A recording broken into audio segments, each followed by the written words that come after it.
월급으론 절대 못 가는 곳, 경제적 자유의 문턱은 6억. 나 평생 일만 했는데도 왜 이렇게 불안하지? 60대가 되어서야 이런 말을 하는 사람들이 참 많습니다. 은퇴를 앞두고 있는 분들, 혹은 막 퇴직을 하신 분들과 이야기를 나눠보면 한결같이 이렇게 말하죠. 집은 있는데 현금이 없어. 연금으로는 택도 없어요. 내가 진짜 은퇴한 건지 빈털터리로 버려진 건지 모르겠어요. 그렇습니다. 우리가 말하는 경제적 자유는 단순히 돈이 많은 상태가 아닙니다. 하고 싶은 일을 선택할 수 있는 자유, 하기 싫은 일을 안 해도 되는 여유. 그게 바로 진짜 자유죠. 그런데 이 자유 생각보다 비쌉니다. 최소 6억 원. 이 정도는 있어야 경제적 자유라는 문턱 앞에 서볼 수 있습니다. 에이 6억이요? 너무 과한 거 아닌가요? 라고 생각할 수도 있지만 지금부터 그 이유를 풀어보겠습니다. 왜 6억인가? 숫자에 숨겨진 진짜 의미. 은퇴 이후 최소한의 생활을 유지하면서도 경제적 불안을 느끼지 않으려면 얼마나 필요할까요? 먼저 은퇴 이후 30년을 살아간다고 가정합시다. 매월 150만 원만 쓰더라도 연간 1,800만 원. 30년이면 5억 4천만 원입니다. 이건 어디까지나 기본 생활비 기준입니다. 병원비, 자녀 지원, 예기치 못한 사고까지 포함하면 6억은 순식간에 필요해집니다. 게다가 우리가 은퇴 후에 일하지 않고도 유지되는 돈이 필요하잖아요. 월세 수입이든 배당금이든 금융자산에서 나오는 이자든 그 자산 규모가 최소 6억은 돼야 매달 15만 200만 원의 현금 흐름을 만들 수 있습니다. 사례 1 58세 박 부장, 월급만 믿다가 뒤늦게 깨달은 현실. 박 부장은 대기업에서 30년 넘게 일한 성실한 직장인이었습니다. 월급은 남부럽지 않았죠. 하지만 퇴직금과 국민연금만 믿고 별다른 자산 관리는 하지 않았습니다. 결과요? 퇴직하고 1년 후 생활비가 감당이 안 됩니다. 연금 개시까지는 3년이나 남았고 퇴직금은 이미 반 이상 썼습니다. 결국 작은 편의점 아르바이트를 시작했어요. 다시 젊은 애들 밑에서 일하니 자존심이 상하더라고요. 그의 말이 참 씁쓸했습니다. 사례 이 62세 김 여사, 30년 전 시작한 작은 투자로 여유로운 은퇴. 반면 김 여사는 사정이 다릅니다. 30대부터 조금씩 펀드, 주식, 부동산 임대 수익에 관심을 가졌고 꾸준히 자산을 늘려왔습니다. 은퇴할 때 보유 자산은 약 7억. 그중 4억은 안정적인 배당형 자산에 1억은 비상금으로 나머지는 임대사업에 활용 중입니다. 현재는 매달 200만 원 이상의 현금 흐름이 생기고 생활비는 150만 원 정도로 충분하죠. 하고 싶은 일만 해요. 요즘은 그림 배우는데 재미 붙였어요. 그 여유로운 웃음이 부럽기만 했습니다. 사례 3 55세 최 과장, 자녀 교육비로 다 써버린 후 빈손. 최 과장은 자녀 둘을 모두 외국 유학까지 보냈습니다. 아이들은 잘 자랐지만 본인은 은퇴를 5년 앞두고도 통장 잔고는 0. 나중에 아이들이 잘 되면 나를 도와주겠지라는 희망도 있었습니다. 하지만 아이들도 각자 살기 바쁩니다. 최근엔 지인과 함께 소형 트럭을 몰며 채소 배달을 하고 있습니다. 체력도 딸리는데 어쩔 수 없어요. 먹고 살아야 하니까. 그는 은퇴라는 단어가 사치처럼 느껴진다고 말합니다. 그렇다면 지금 우리가 할 수 있는 건? 경제적 자유를 위한 6억 원, 늦었다고 생각할 수 있지만 지금부터라도 할 수 있는 일은 있습니다. 수입보다 지출을 먼저 관리하세요. 쓸 돈을 줄이는 게 벌 돈을 늘리는 것보다 훨씬 빠릅니다. 생활비 50만 원만 줄여도 연간 600만 원, 10년이면 6천만 원의 효과입니다. 돈이 돈을 벌게 하세요. 예금에만 넣어두지 말고 배당주, ETF, 안정적인 부동산 임대 등으로 현금 흐름을 만드는 데 집중하세요. 남의 삶과 비교하지 마세요. SNS에서 누구는 실버타운 간다, 누구는 외국 간다 해도 내 기준에서 행복한 은퇴를 설계해야 합니다. 내게 맞는 규모, 내게 맞는 속도가 중요합니다. 마무리하며 6억 원 막연해 보이지만 이건 자유의 가격표입니다. 한 달 수입보다 앞으로의 30년이 훨씬 더 길다는 걸 잊지 마세요. 월급은 멈춰도 지출은 멈추지 않습니다. 지금 우리가 준비하지 않으면 언젠가 후회하게 될 겁니다. 당신이 오늘 시작한 자산관리 한 줄이 내일의 자유 한 조각이 됩니다. 우리 모두 남은 시간만큼은 돈에 끌려가는 인생이 아니라 돈이 나를 지켜주는 삶을 만들어 가봅시다. 6억을 만들기 위한 현실 전략 지금부터 시작하면 됩니다. 6억이라 너무 큰 금액이라 시작도 못하겠어요. 이 말 너무 잘합니다. 당장 통장에 300만 원이 있는 분에게 6억은 아득해 보이니까요. 하지만 중요한 건 당장 6억을 갖는 게 아니라 6억을 향해 꾸준히 가는 사람과 그냥 포기한 사람의 차이입니다. 그 격차는 10년 뒤 은퇴 후 삶에서 그대로 드러납니다. 지금부터는 6억을 만드는 구체적인 방법 3가지를 말씀드릴게요. 누구나 할 수 있지만 대부분 안 하는 방법들입니다. 작은 금액이라도 자산화하라, 저축이 아닌 흐름을 만들어라. 요즘 금리가 34%대라고 해도 물가 상승률을 고려하면 실질 이익은 거의 없습니다. 단순히 예금만 쌓는다고 6억이 만들어지는 건 아니라는 얘기죠. 그래서 중요한 건 자산화입니다. 즉, 돈이 내 손을 떠난 뒤에도 일하게 만들어야 한다는 겁니다. 예를 들어볼게요. 월 50만 원씩 ETF에 꾸준히 투자한다고 해봅시다. 연 7% 복리 수익 기준으로 20년 후에는 약 2.6억이 됩니다. 여기에 퇴직금과 연금 자산을 합치면 6억은 현실적인 숫자입니다. 나는 투자 잘 몰라요 라는 분도 있습니다. 그럴 땐 안정적인 배당주나 월세 가능한 소형 부동산, 간접 투자형 연금 상품 등을 알아보면 됩니다. 핵심은 돈이 잠자고 있는 상태를 멈추는 것. 작은 돈이라도 흐름을 만들기 시작하면 그게 자유로 이어지는 다리가 됩니다.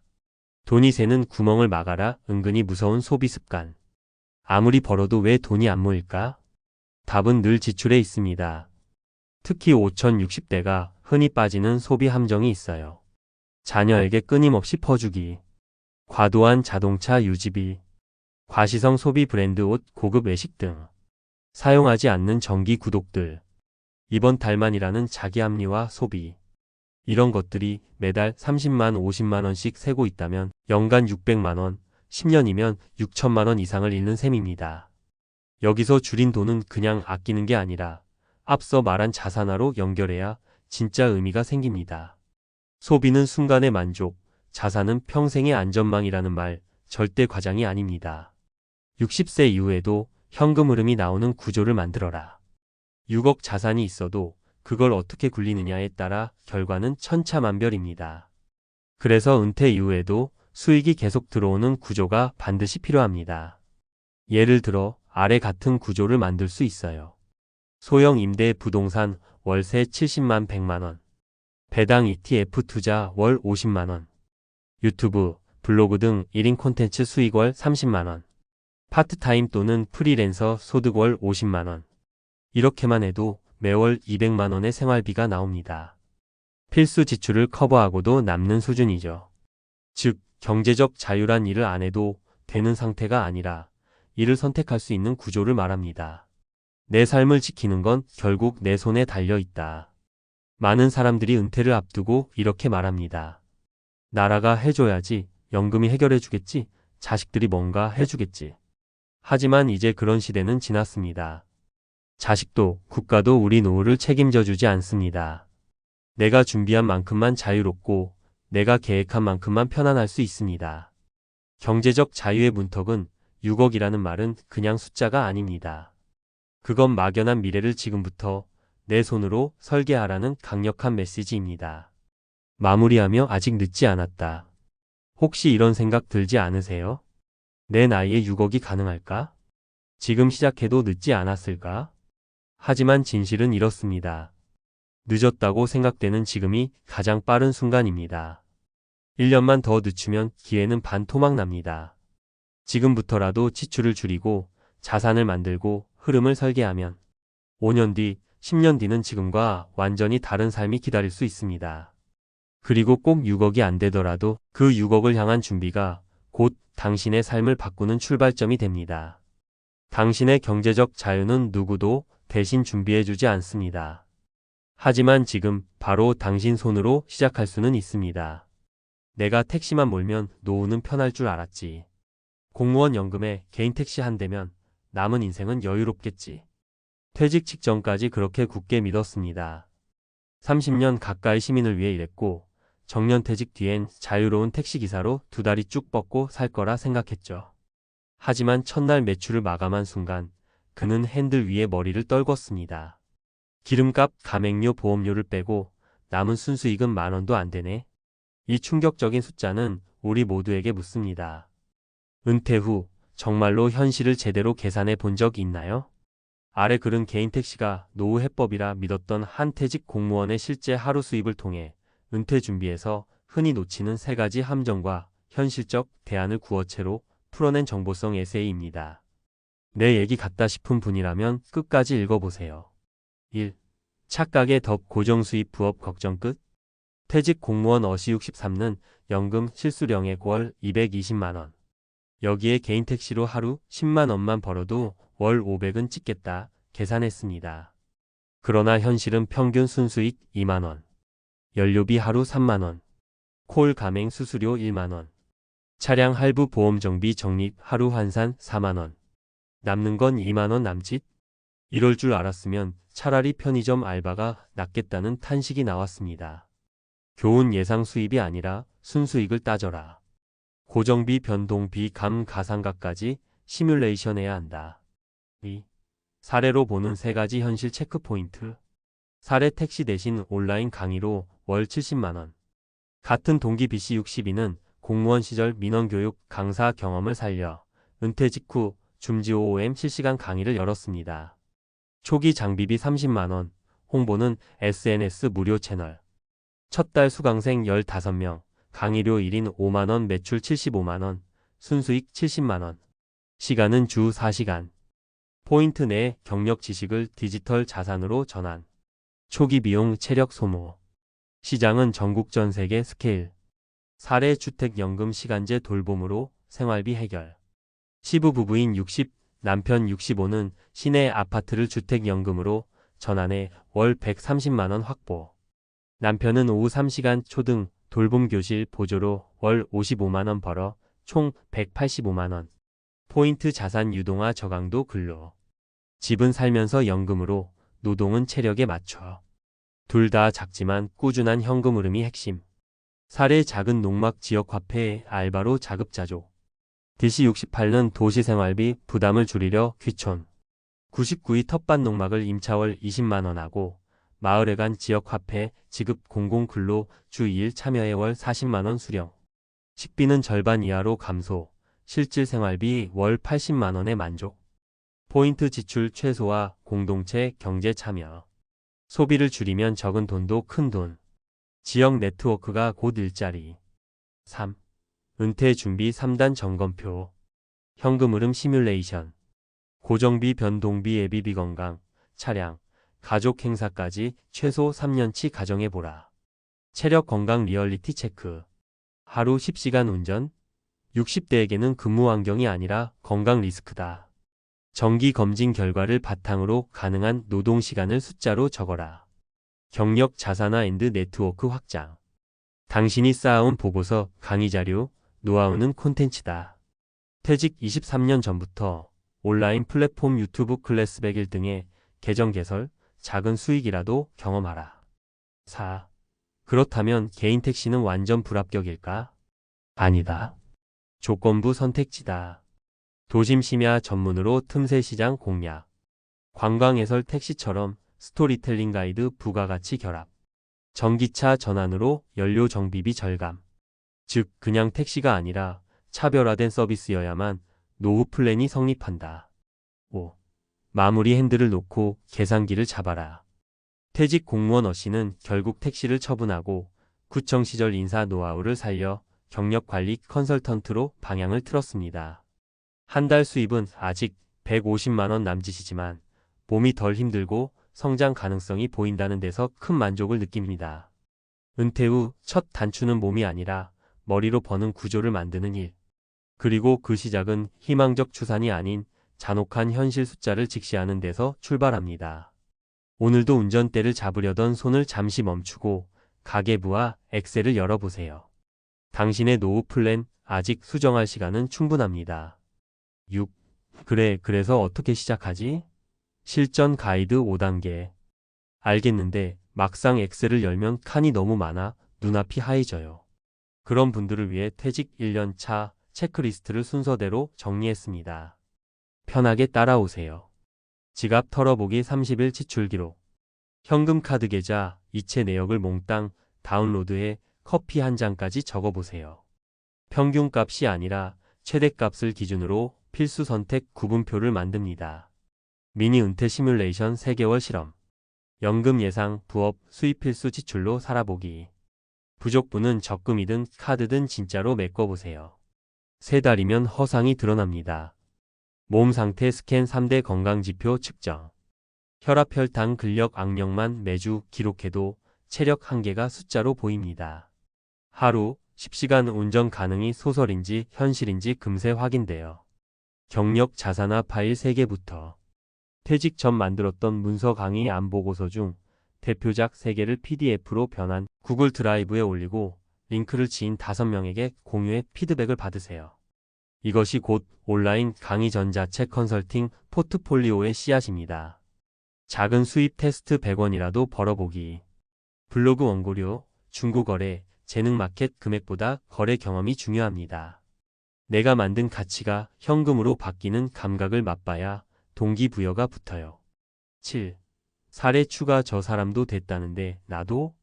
사례 은퇴 간호사, 의료 번역으로 월 90만원.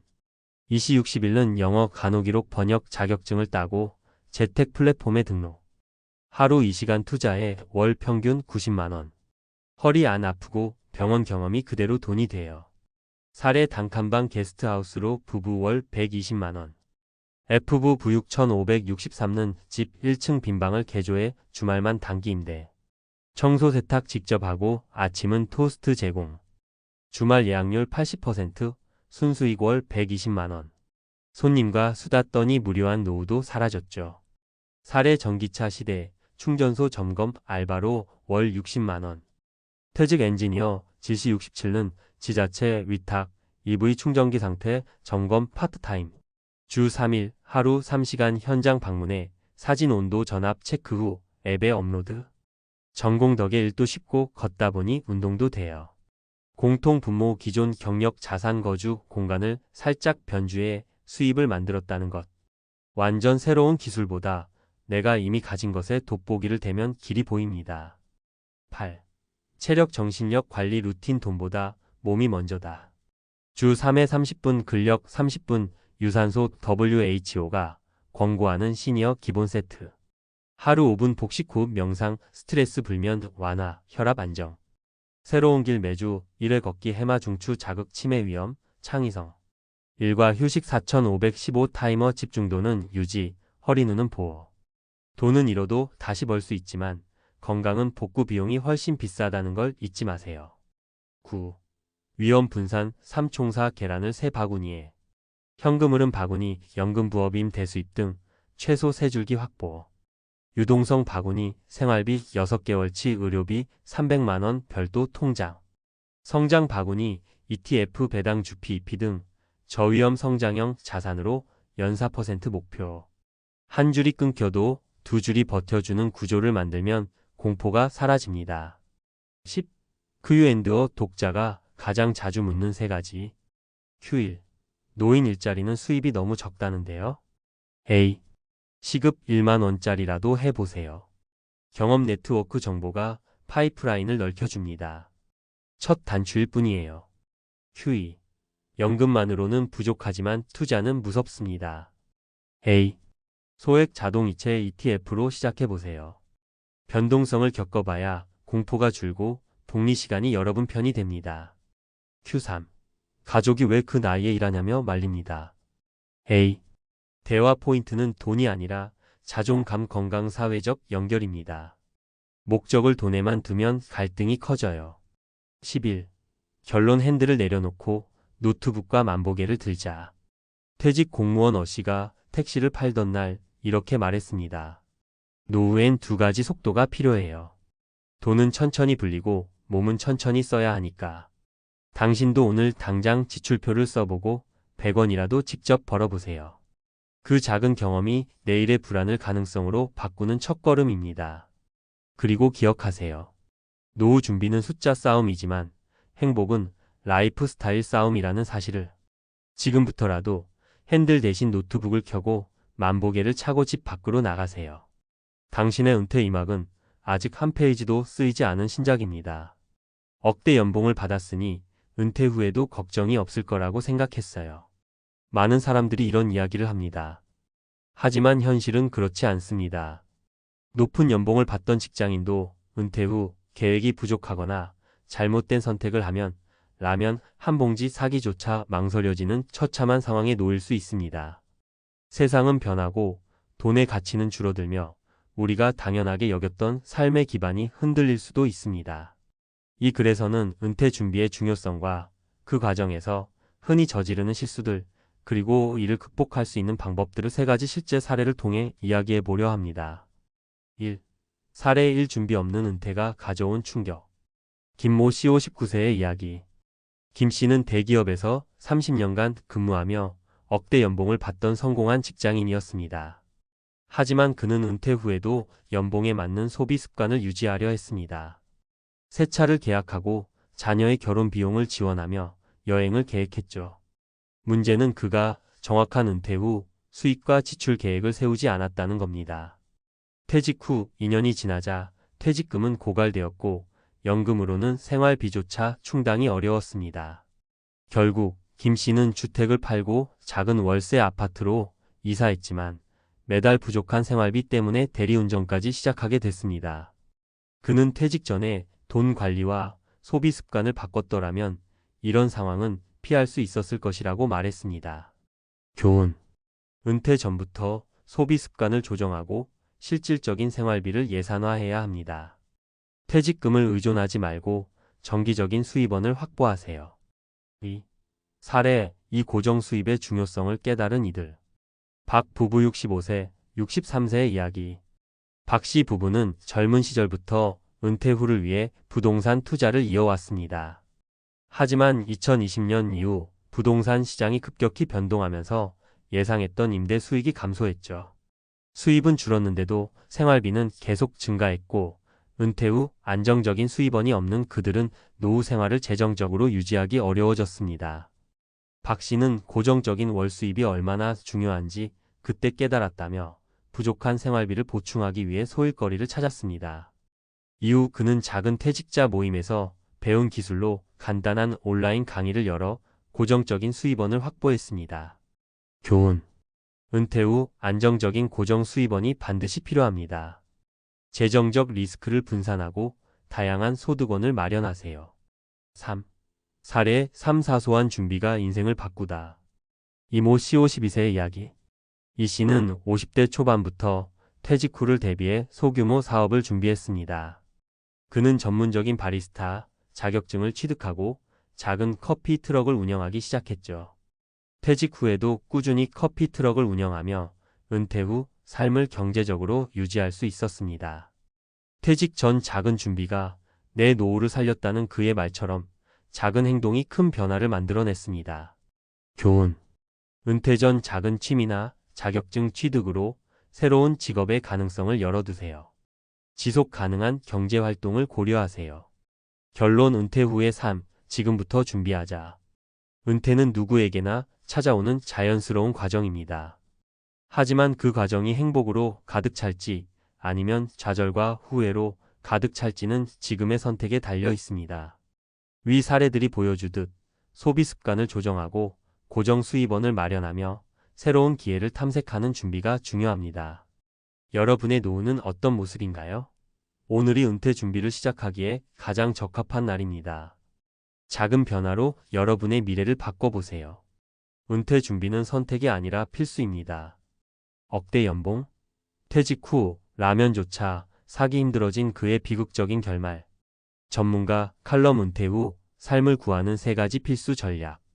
퇴직 후에도 여전히 화려한 생활을 유지할 수 있을까? 억대 연봉을 받던 사람들도 이 질문 앞에서는 쉽게 답하지 못합니다. 돈은 많이 벌었지만 그 돈을 제대로 관리하지 못한 채 은퇴를 맞이한 사람들의 비극적인 이야기는 결코 드문 일이 아닙니다. 성공적인 은퇴 후 삶을 위해 우리는 무엇을 준비해야 할까요? 전문가로서 이 질문에 답하며 현실적인 조언과 사례를 통해 해결책을 제안하고자 합니다. 1. 불안한 미래에서 벗어나려면 고정 수입을 확보하라. 은퇴 후 가장 큰 문제는 매달 들어오는 고정적인 소득이 사라진다는 점입니다. 과거에는 직장에서 매달 월급을 받으며 당연하게 여겼던 현금 흐름이 끊기면 사람들은 큰 혼란에 빠집니다. 왜 고정 수입이 중요한가? 고정 수입은 은퇴자의 정신적 안정감을 가져다 줍니다. 안정적인 소득이 있다면 급작스러운 지출에도 덜 불안하며 생활비를 조정하는 데 여유를 가질 수 있습니다. 이는 단순히 연금에만 의존하지 않는 새로운 수입원을 마련해야 한다는 뜻이기도 합니다. 실제 사례. 이 모 씨는 55세에 퇴직하며 연금만으로는 부족하다는 현실을 깨달았습니다. 그는 지역사회에서 제공하는 창업 지원 프로그램에 참여해 작은 홈카페를 열었습니다. 매달 소액이라도 꾸준히 들어오는 수입은 그의 생활비를 보충하고 삶의 활력을 되찾아 주었습니다. 전문가의 팁. 연금 외의 부업, 임대소득, 소규모 창업 등 다양한 고정 수입원을 고려하세요. 안정적인 투자처를 찾아 소액이라도 꾸준히 배당을 받을 수 있는 구조를 만드세요. 2. 퇴직금. 함부로 쓰지 말고 미래를 위한 종잣돈으로 사용하라. 퇴직금을 받으면 많은 사람이 일단 큰 지출부터 합니다.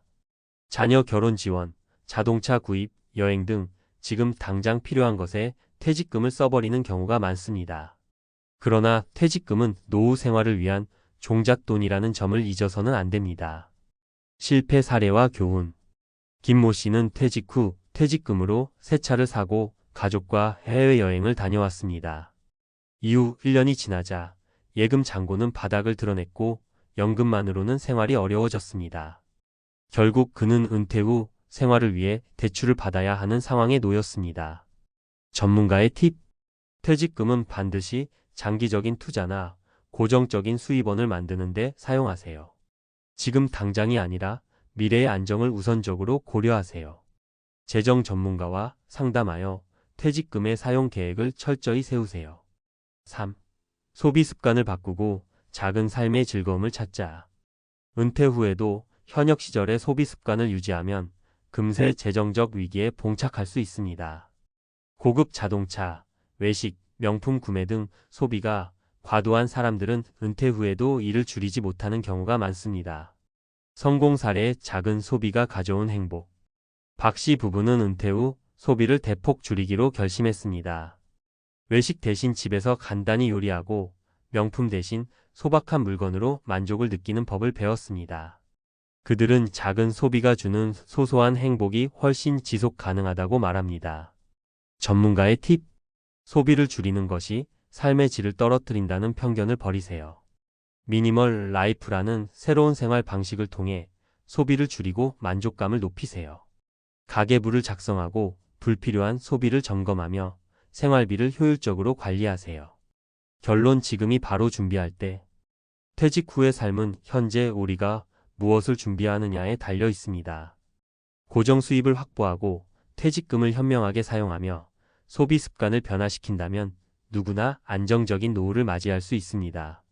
억대 연봉을 받았어도 준비하지 않으면 결국 실패한다는 말은 결코 과장이 아닙니다.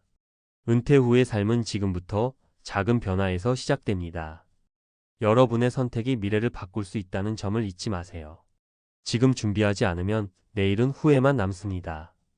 은퇴 후 한국이 답일 줄 알았는데 68세 전직 대기업 임원의 뼈아픈 후회. 안녕하세요. 저는 해외에서 꽤 오랫동안 직장 생활을 하다가 50대 중반부터 국내 대기업 임원으로 근무를 하며 은퇴 자금을 모았던 사람입니다. 주변에서는 저를 부러워하는 시선이 많았죠. 국내 최고 대기업에서 임원까지 지냈으니 노후 준비도 완벽하겠지? 라는 말을 자주 들었습니다. 저 역시 60대 중반이 넘어서면 적당히 은퇴하고 평온한 노년 생활을 보낼 수 있을 거라 생각했어요. 늘 꿈꿔왔던 건 퇴직 후 한국에서의 여유로운 삶이었습니다.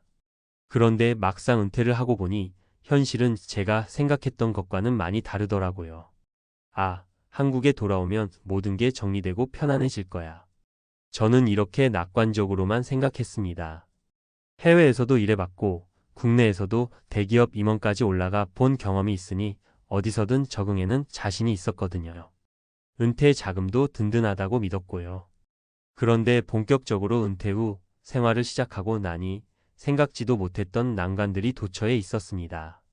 오늘은 제가 겪은 3가지 대표적인 사례를 구어체로 말씀드리려고 해요.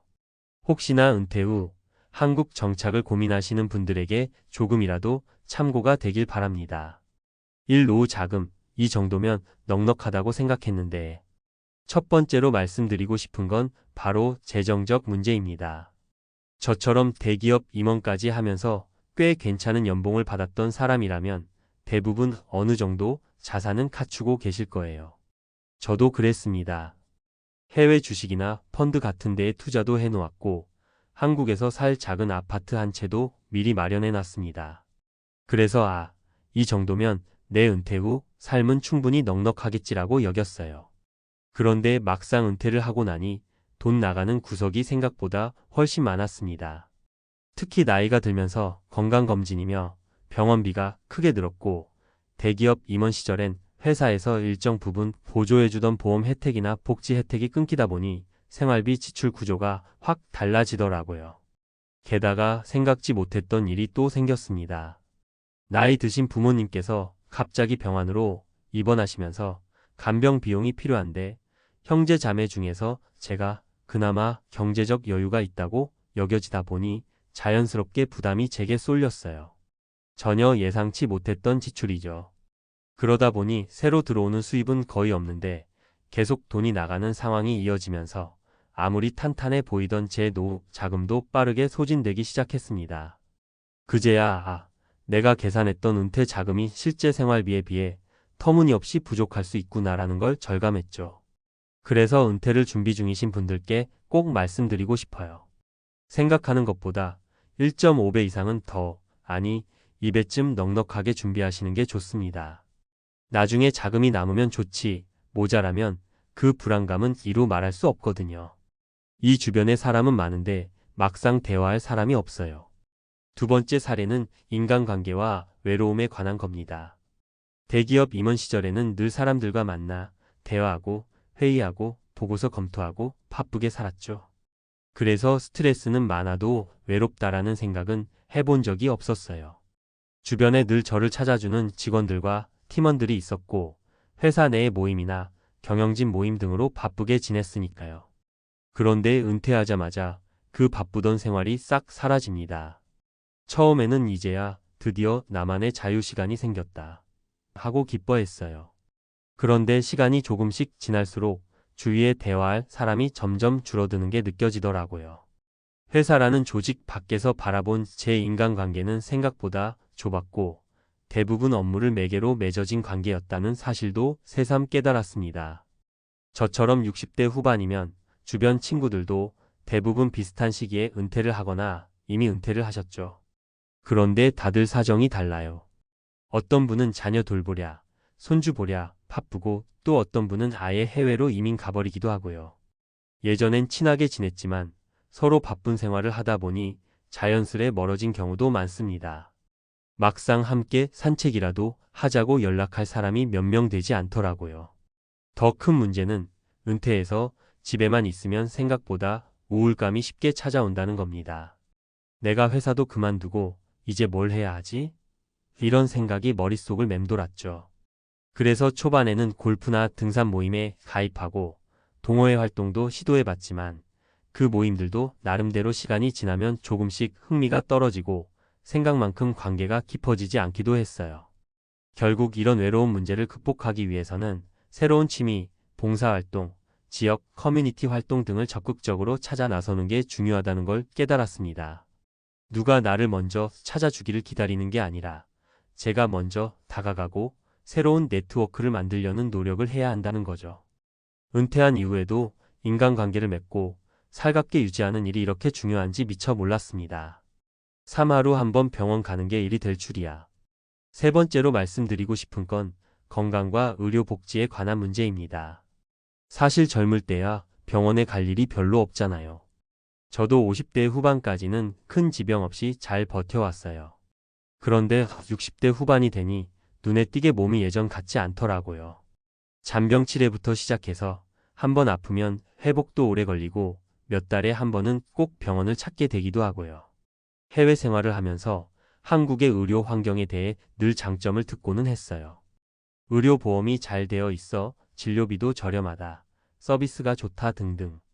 그런데 막상 국내에서 은퇴 후 살아보니 생각보다 제도도 복잡하고 대기 시간이나 병원비 부담도 만만치 않더군요. 물론 예전보다 나아진 점도 많지만 제가 생각했던 병원 이용은 편리하고 저렴하다는 환상과는 약간 차이가 있었습니다.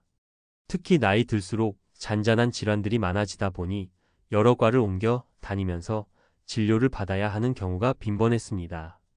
1차 병원에서 진단서 떼오라, 2차 병원에서 재진 받으라 하는 식으로 서류 작업도 늘어나고요.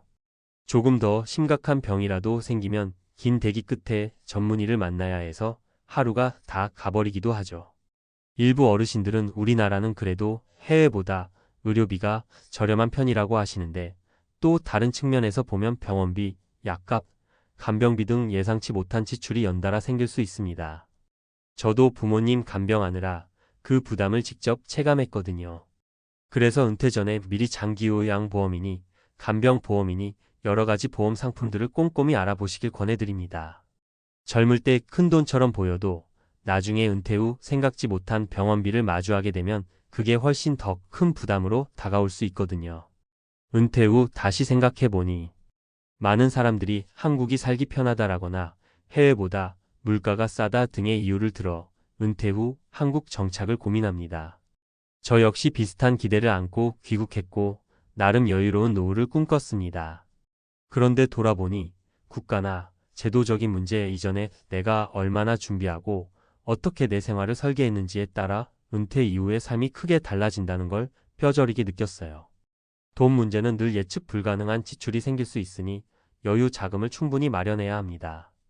인간관계는 회사가 끝나면 사람 관계도 끝난다는 걸 자주 봅니다. 은퇴 후 마음 맞는 사람들을 새롭게 만나고 교류할 자리를 마련해야 해요. 건강은 안 좋기 시작하면 연달아 문제가 생깁니다. 보험, 간병, 요양시설 등은 미리미리 챙겨볼 필요가 있습니다. 물론 한국은 생활 인프라나 음식, 문화 접근성 측면에서 매력적인 부분이 많아요. 해외로 다시 나가서 살려니 또 그곳의 환경이 쉽지만은 않을 겁니다. 결국 완벽한 선택은 없다는 걸 깨달았죠. 어디에 있든 어떤 생활을 하든 결국 자신이 어떻게 준비하고 대처하느냐에 따라 은퇴 후 삶의 질이 달라지더군요. 저는 68세가 된 지금 여전히 한국에서 살고 있지만 여러모로 조금 더 계획적으로 준비했어야 했다는 후회를 합니다. 그렇다고 완전히 부정적인 것만은 아니에요. 이제라도 저는 시간을 쪼개서 봉사활동을 하며 좀 더 긍정적인 마음가짐을 유지하려고 노력 중입니다. 그 과정에서 뜻밖의 좋은 사람들을 만나기도 하고 새로운 기쁨을 찾기도 했습니다. 마지막으로 제 솔직한 후회담이 혹시 은퇴를 고민하시는 분들께 조금이라도 현실적인 도움이 되길 바랍니다. 일하는 동안에는 잘 보이지 않았던 문제들이 막상 일을 그만두고 나면 한꺼번에 찾아오거든요. 그때 당황하지 않도록 미리 다양한 관점으로 점검해 보시길 권해드립니다. 은퇴 후가 무조건 편하고 좋을 거야 라는 환상보다는 다양한 변수를 고려하여 구체적으로 계획하는 자세가 더 필요하다는 걸 제 경험으로 말씀드리고 싶네요. 오늘 제 이야기가 길었는데 끝까지 들어주셔서 감사합니다. 조금이나마 진솔한 은퇴 후 현실을 보여드리고 싶었어요. 어떤 선택을 하시든 여러분의 노후가 건강하고 행복하길 진심으로 바랍니다. 다시 한번 저처럼 지나치게 낙관하기보다는 조금 더 냉정하고 꼼꼼하게 은퇴를 준비하세요. 그게 제가 드릴 수 있는 가장 현실적인 조언인 것 같습니다. 감사합니다.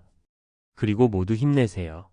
제가 조금 늦게 깨달았지만 우리의 노후도 노력 여하에 따라 나름대로 멋진 시기가 될 수 있다고 믿습니다.